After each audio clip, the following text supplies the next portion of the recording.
Welcome to Nava Disha Tech Learning. Today we are breaking down Local MCP Server. It's an important idea in MCP.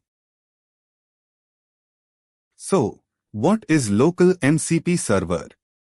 Local MCP servers run on your machine with STDO transport and access local files and apps. It's one of the core ideas in MCP. Here are the key things to know about Local MCP Server. First, run as subprocess via STDO transport. Also, full access to local file system, Git, databases, apps. Another key point, no network latency, very fast. On top of that, no authentication needed, localhost. Finally, examples, file system, Git, local DB, local browser. And that's Local MCP Server in simple terms. Come back for another MCP concept tomorrow.